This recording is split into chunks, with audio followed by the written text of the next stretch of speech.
Hey guys, Jardel Elias here from Genius Games, and this is another update from our game Nirvana.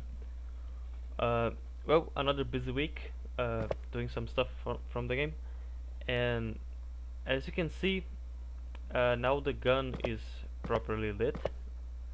Uh, Back then, it was only able to see per se the ambient occlusion, and so the illumination on the gun was wrong. Actually, it was uh, it's just wrong, and now it can see the lights on the scene, which looks way better to be honest.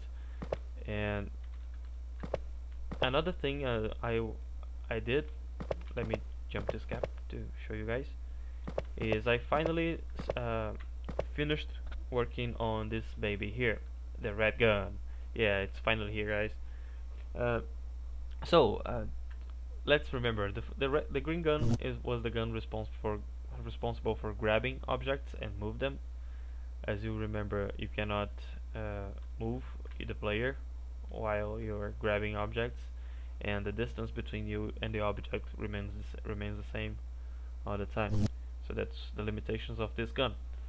The yellow gun is the one that removes the gravity on the object it touches. So now this cube has no gravity attached to it, so if I give it a little push, it will only move around, it will only float. And also it works also for the player. The player has no gravity attached to it when I'm in contact with this here.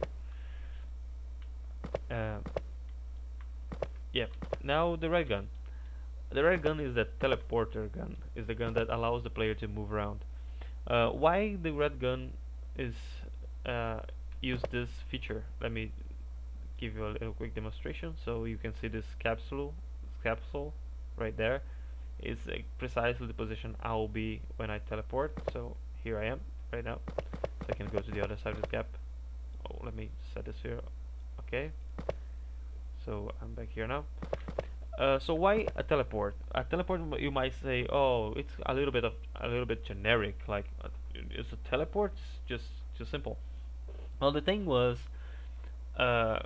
when I introduced the yellow gun and I did a little bit of playtests, especially with there's actually 3 playtests made with this game, with this gun right now, and 3 players, friends of mine, they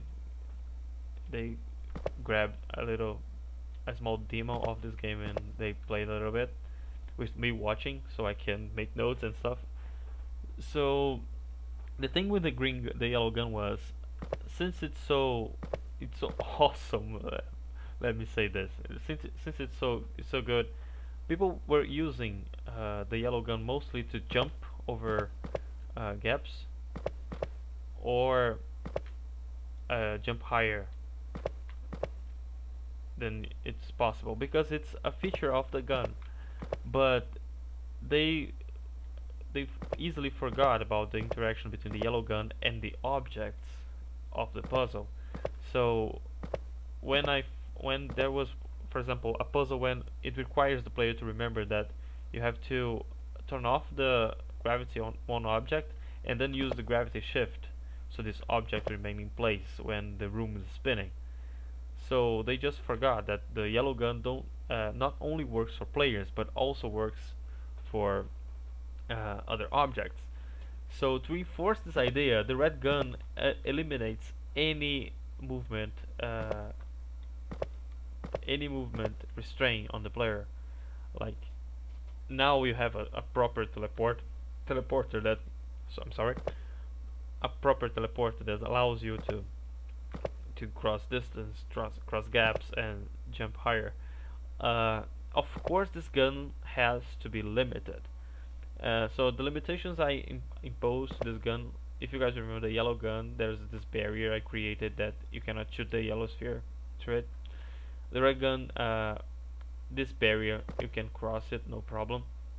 But there are 2 limitations with this gun. First of all, is you can only shoot a straight line.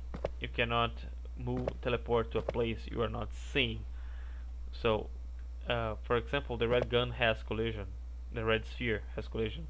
before you set it. And even though you can, like I crossed this glass wall with no problem, but you have to be able to reach a straight line at some point in order to teleport.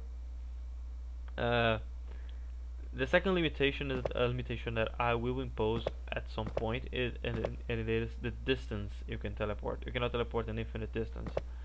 So after a few seconds after you release the sphere, it will disappear. It's not implemented right now because there are a little bit of code problem, a little bit of a small bug on the sphere when it reaches a certain distance, and it will probably be destroyed at some point, just to avoid exploitations of this gun. So I'm still not sure about these limitations because honestly I haven't made a single puzzle using this gun yet.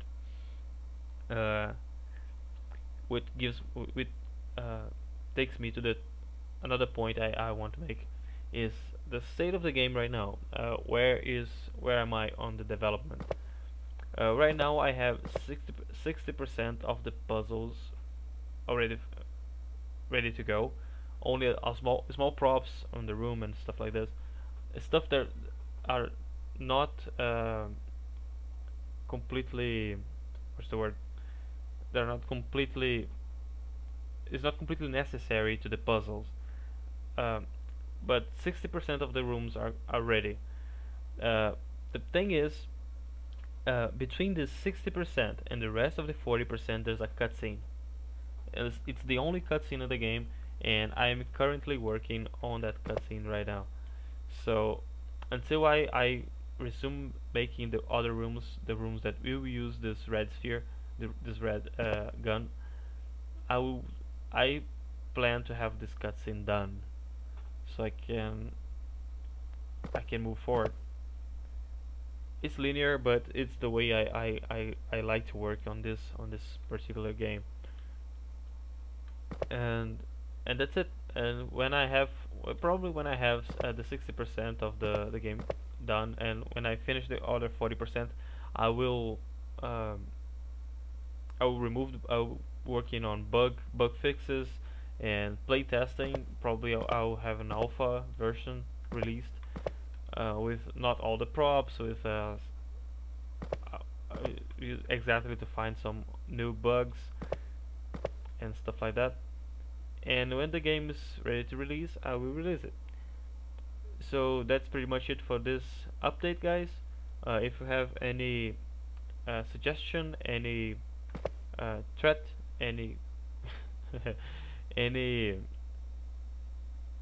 any compliment, please use the comment box below or comment on the forums. I am currently on Unity forums and IndieDB. So yes, that's pretty much it. So see you guys in the next time.